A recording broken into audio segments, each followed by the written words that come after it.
trade union gives the Trinidad and Tobago government an ultimatum over the dissolving of the Tourism Development Company. And in sport, Guyana Jaguars looking set for victory in their sixth round clash of the Regional 4-Day Championship. I'm Ricardo Roberts, and this is Caribbean in 10 for Monday, March 13. I'll be back with the details after the break. Grow your business or promote your event through the services offered by the Caribbean Media Corporation and CaribVision. Our distribution provides a platform on cable, terrestrial television, and websites. We cover carnivals and events from across the region. We can bring your event live and alive to the world. For music makers, program producers, businesses, we can expand your reach to in excess of 2 million households daily. Our other services include news updates to enhance your media products, studio space for program and development.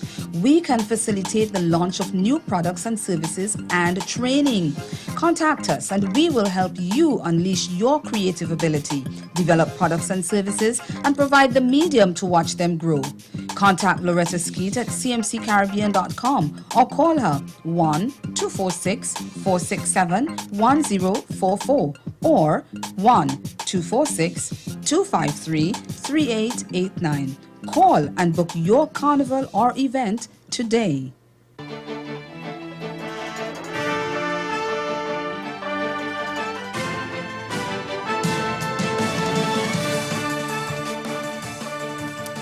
A major union in Trinidad and Tobago is warning of militant action if authorities do not reverse the decision to close down the Tourism Development Company. The Communication Workers Union, the CWU, is prepared to engage in whatever action is necessary to protect the interest of the workers.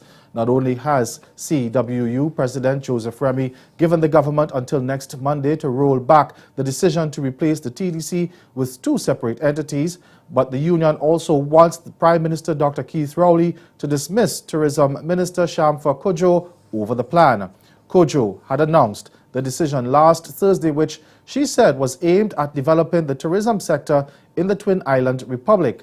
And she said in addition to Tobago and Trinidad each having separate tourism entities, a regulatory authority would be created to manage and monitor standards for the sector. But the union, which represents the 150 employees at the TDC, said it was not consulted about the decision.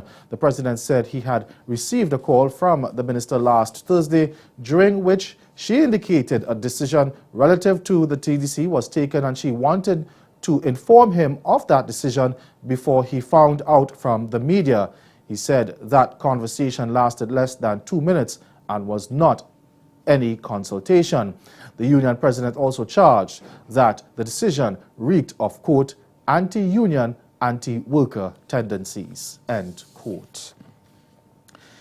Haiti's Prime Minister Dr. Jacques-Guy Lafontaine has outlined his priorities to Parliament. They include consolidating public finances, reducing expenditure, and ensuring sustained economic growth and sustainable development in the French-speaking Caribbean nation. In his general policy statement to Parliament, Lafontaine said the effects of the economic and financial crisis continue to affect the global economy, and countries need to implement courageous reforms to combat waste and direct resources mainly towards programs to improve the living conditions of citizens. Lafontaine, who was appointed soon after as newly elected President Jovenel Moïse was sworn into office last month, said his policy statement is inspired by Moïse's campaign promises and is intended to face the challenges of economic recovery and the structural strengthening of the country. The Guyana government is adamant there is no immunity against prosecution for former presidents who remain active in the country's politics. The comments come after former President Barrett Jagdeo avoided answering questions at a hearing of the Special Organized Crime Unit, SOCU, which is investigating alleged misappropriation of government lands.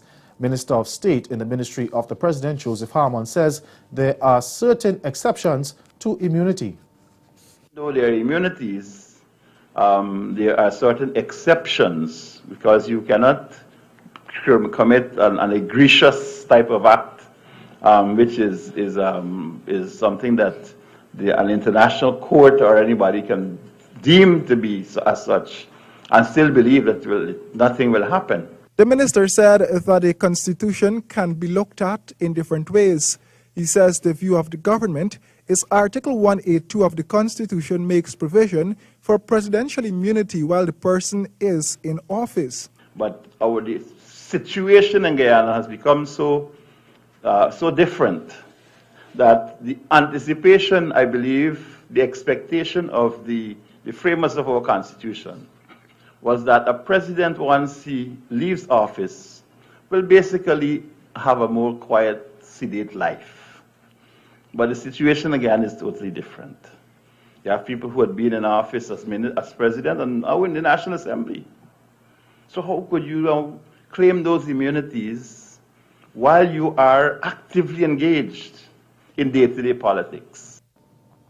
Stay with us. Your Midday Sport is next. The global massacre, empires continued to redraw the world for themselves. Under the Sykes-Picot Agreement of 1916, the UK and France drew their own borders in the Middle East, deciding the fate of millions and showing how arbitrary borders really are. Their unquenchable thirst for power and profit led the empires to clash again barely 20 years later, with unspeakable horrors claiming the lives of 16 million human beings. You know, when you have an opportunity to speak to thousands of people, you should have something to say. You know what I mean? I believe in Marcus Garvey. I believe in all those great people that we look up to, Malcolm X, Martin Luther, and I don't feel like it ends with them. I think it continues with us, right? So it's for us to be the Martin Luther King and us to be the Marcus Garvey of this new generation.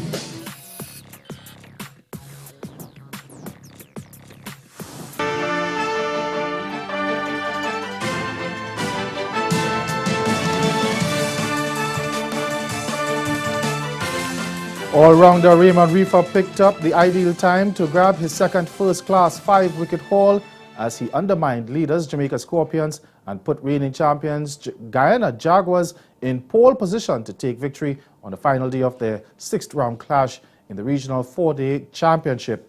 Playing on the penultimate day of the contest at Sabina Park, the left-arm seamer claimed 5 for 60 to send Scorpions tumbling for an inadequate 188 in their second innings. Now, Shimron Hetmyer stroked a typically flashy 42, striking 5 fours and a 6 in a 45-ball knock to give the innings a handy start. He put on 30 for the first wicket with captain Leon Johnson, who scored 10 after Tejan Ryan Chandapal retired hurt before he had scored. Hetmyer then dominated a 49-run wicket partnership with Vishal Singh before perishing the final day over. Trinidad and Tobago began life under new coach Dennis Lawrence with a win as they beat Barbados 2-0 in an international friendly on Friday night. TV6's Vinod Nawani was at the Atto Boldon Stadium and filed this report. The visiting Bajans took on Trinidad and Tobago in a warm-up at the Atto Boldon Stadium, with new TNT coach Dennis Lawrence getting a chance to see what the men in red, white and black could do on the night. TNT came close to scoring following the corner, but the ball hit the woodwork. But there was another opportunity for the home side to draw first blood, and it was hard to fathom how that one did not go in. Respite for Barbados.